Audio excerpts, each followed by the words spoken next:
Hello प्यारे बच्चों, आज हम सुनेंगे एक बहुत ही प्यारी और नूरानी नज़्म जो हमें याद दिलाएगी अल्लाह की रहमत, दुआ और मुआफ़ी की रात। चलो सुने।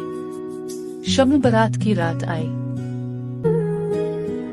शब बारात की रात आई, रहमत की बरसात आई।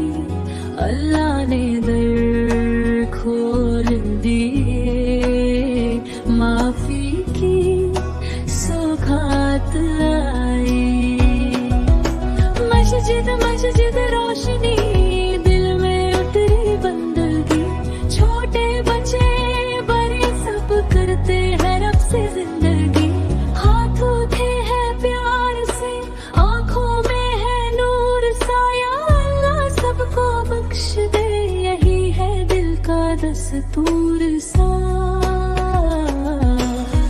गुनाहों पर शर्मिंदा हम सच्चे दिल से रोते हैं। रब की रहमत इतनी बड़ी के पत्थर दिल भी पिघलते हैं।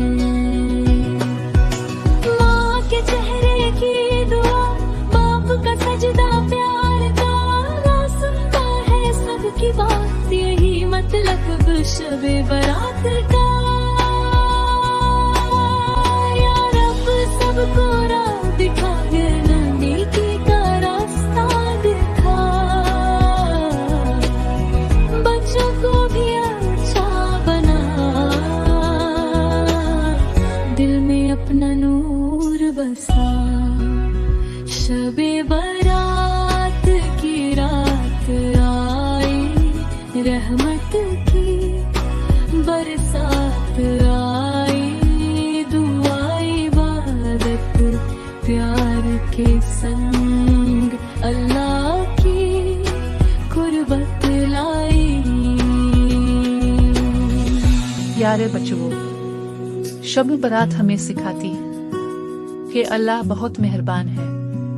बस सच्चे दिल से मांगो और अच्छे इंसान बनो। सब्सक्राइब करें KitKareV Lagos ऑफिशियल और इस खूबसूरत पैगाम को सबके साथ शेयर करें।